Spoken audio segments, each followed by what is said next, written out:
Have you ever wanted to start your own podcast? I record and publish podcasts on a platform called Spotify for Podcasters, and I absolutely love it. Essentially, you can upload from your phone or computer, and it distributes to every platform that plays podcasts. They support video podcasts, and you can make money on the platform with ads or even podcast subscriptions, something that has made my life so much easier as a podcaster. So if you're interested, I highly recommend you give it a try. You can download the Spotify for Podcast app, or go to spotify.com/podcasters to get started on your podcast today.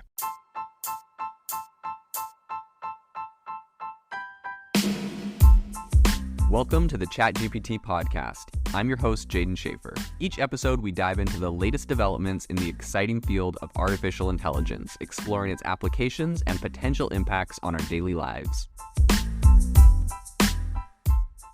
If you are looking for an innovative and creative community of people using ChatGPT, you need to join our ChatGPT creators community. I'll drop a link in the description to this podcast. We'd love to see you there, where we share tips and tricks of what is working in ChatGPT. It's a lot easier than a podcast, as you can see screenshots, you can share and comment on things that are currently working. So if this sounds interesting to you, check out the link in the comment. We'd love to have you in the community. Today on the podcast, we are going to be talking about how ChatGPT, AI in general, is revolutionizing the online advertising space. And we're going to talk about a couple announcements out of Google and Meta, which obviously owns Facebook, and what they are doing to integrate AI into their current ad businesses. So the first thing is, today Meta announced that they're introducing something called AI Sandbox for advertisers, and they're expanding their Meta Advantage suite. Essentially what's happening, I think they're really just trying to capitalize on AI and the buzz around it for a lot of this stuff. They do have a few pretty cool features, though, that they're adding into this. And this is something that I see as a trend across like a lot of different companies. The fact that companies are using AI is not new, right? This has been around for a while. This has been a buzzworthy topic for quite a while now. But a lot of people seeing everything that's happening in the news now are kind of trying to capitalize on it more now than before, I would say. And so this announcement from Facebook, they're like, since the earliest days of newsfeed in 2006, we've used machine learning and AI to power all of our apps and services, blah, blah, blah. They go on. But like, yeah, they've been using AI since 2006. Like, this isn't this super new thing. So some of their announcements I'll glaze over because I think they're kind of nothing burgers or whatever. They're not that important. But this is what I do think is cool.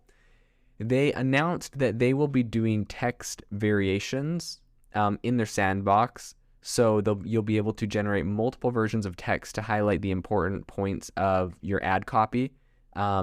And I think they're also going to do background generation. So like if you have a picture of a watch, they'll remove the background and add a new background that is like an image generated.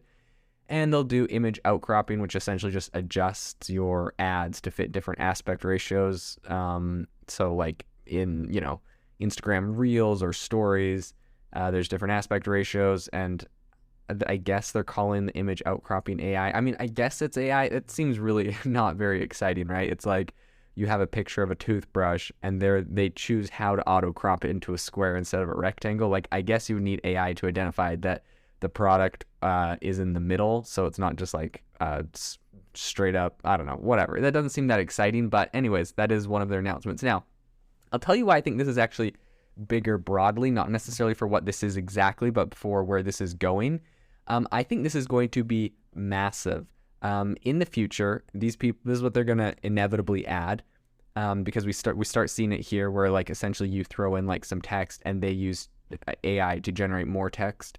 And Google announced something recently along the same line that we'll cover in a second. But anyways, where I think this is going overall and why I think this is relevant and I'm talking about it today is because inevitably in online ads, what's going to happen is you are going to take a picture of your product. It could be a terrible picture. You could literally take your phone, you could walk into your warehouse, see a picture of like a couch you're going to sell, take a picture of the couch on your phone, upload it, then say, this is the price I would like to sell it at. And then Facebook or an ad thing is going to be able to take that image. They're going to be able to upscale it. They're going to be able to make it look really nice. They're going to be able to put that in like a living room setting. They're going to be able to have design all around it. They're going to be able to manipulate the image and the different angles that you're looking at the image. This is something that is going to be possible. We're seeing similar things literally with, they'll be able to take that image and turn it into a video. They're going to be able to take that video and look at it from different angles. This is all literally stuff that is quite possible. Synthesia just yesterday announced that you can upload a video shot from 2 angles, and they can take that through an AI and look at like 360 degree, any angle, any way you want to look at that object or subject. This is all going to be integrated into advertising. So eventually you'll be able to take a picture of a thing and they will be able to put it in the most amazing, sexy, beautiful lighting, and like, you know, whatever your product or object is, it's going to look incredible. They'll be able to turn it into video and text. They're going to have automatic text generation for all of the, you know, for the descriptions and the titles, and they'll A/B test everything to see which titles perform the best, which videos perform the best. It might even be to a point where like you pay more to have them do more variations. It's like, look, all you do is uploaded this little, you know, kind of junky image. If you want us to be able to make like 20 full-on TV commercials out of this thing, essentially, or like, you know, product sizzle reels or hype videos from all these cool angles and all this cool editing, it's going to cost you X, Y, and Z in computational power. And so you just like pay the price and they'll do all the work for you, and they'll be able to do it. Now, there is a big concern when we look at, like, inevitably this is how ads are going to go. Like, you just know, we're starting there. This is the very beginning. That's how it's going to go. You're going to take a picture of your product, or you're going to write a quick description of your thing, and it will generate all the stuff, make it look amazing, make videos and all your brand assets you need. So it's interesting because it's like, what role does a modern day graphic designer and copywriter and all these different people play in this kind of sphere when AI is inevitably going to be able to do this, and it's going to get more and more hands off? So that's a question you would have to ask yourself.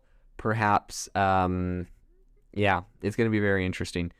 That aside, I think one of the biggest issues that I can think of, and that people have voiced concerns around this trajectory, because Google is also going down a very similar route, is what happens when the AI makes up false information about your product, right? Like, what happens when you take a picture of your couch and it kind of like, maybe it's like a beige couch, but beige didn't perform as good as a gray couch. So it has like, it like cranks up the contrast essentially. And the couch looks a little bit more beige in this photo.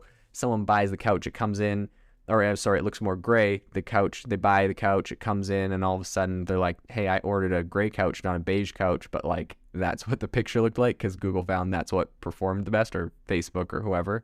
I think that's the problem. Another thing is like, when you want it to auto-generate captions and text and features about your product, like obviously you could put stuff in there, but it's going to make stuff up. It's going to add extra information. And what happens when they say, you know, this couch will last you 10 years because of the high quality, and it's just some cheap Chinese couch, and it only ends up lasting 6 months, and someone's like, hey, what the heck? And they go contact the company and said, you said this would last 10 years. And they said, no, we didn't. And then, you know, like, it was in the ad. So those are the issues, is like false information or embellishment. I mean, this isn't also super far off from ad agencies and advertisers in general. Some people I know will hate that. I come from a marketing background. There's plenty of marketers that embellish and, you know, hype up their products beyond what the product team would like them to say. Lots of salespeople do the same thing. So if this AI is doing that, is that even far off from,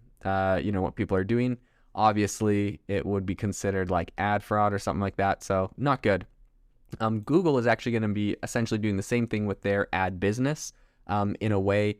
Apparently, they did some internal presentations, and someone at the Financial Times saw them. And essentially what they're doing is it's generative AI to kind of, what they say, unlock the world of creativity.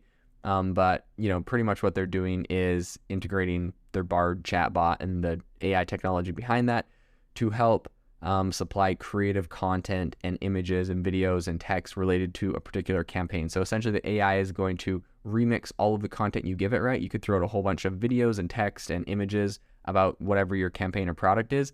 They remix that, and they generate ads based on the audience it aims to reach, as well as any other goals like sales targets and that kind of stuff you have. So someone that apparently was familiar with Google's presentation said that they were worried the tool was going to start spreading misinformation like we were talking about, because essentially the text produced by AI chatbots definitely can say falsehoods. So the problem, I think, with all of this is that, you know, it's optimized to convert new customers, but it doesn't, you know, unless you specifically instruct it, it may not have any idea what truth actually is. And so Google actually ended up telling the Financial Times when they reached out about the story that they plan to put firm guardrails in place to prevent that kind of errors, those types of errors, right? The hallucinations or whatever you want to call them. So when it really ends up rolling out this new AI feature in the coming months, that should be fixed, they said. So it's going to be really interesting to see where that goes, to see where all these new AI ads go. But inevitably, I think we're moving to a space where you have very minimal inputs, right? Like the easier, the better. The easier the product, and the easier a service is, the more used it will be. So the easier, the better. People eventually are going to put minimum inputs, right? So probably like a photo of their product, and Google will be able to generate all of the ad assets around that and be able to optimize them based off what people click on, what they interact with, and what they buy the most of. And that is going to be the ads that people begin to see online. So it's going to be a really interesting space to watch. Obviously, Google and Meta have some preliminary stuff they've launched, but very soon we're going to start seeing, I think, a more broader and a more full rollout of some very robust AI tools that really start taking over the advertising space and start disrupting this industry in a very big way. Today's episode is brought to you by Self-Pause, which is an AI life coach that I absolutely love. Self-Pause allows you to go and have a conversation around anything that you're trying to achieve. It helps you set goals. It helps you build positive habits, eliminate limiting beliefs. It's essentially just your personal coach for anything that you're trying to focus on in life. The best AI life coach. You need to check them out. Go download the app. This is something that seriously can change your mindset, and I am a massive believer in mindset. I know that if you change your mindset, you can accomplish anything you want to. So go download the Self-Pause app today, iOS and Android. This is something you absolutely need to get. The innovation in AI right now is absolutely exploding. If you want to stay on top of all the insane disruptions and innovation that's happening right now, you need to subscribe to our newsletter on AIBox.ai. We send you daily everything that is happening, the news and the crazy advancements in AI technology straight to your inbox for free every single day. So go to AIBox.ai, subscribe, and stay ahead of the curve on the world of AI.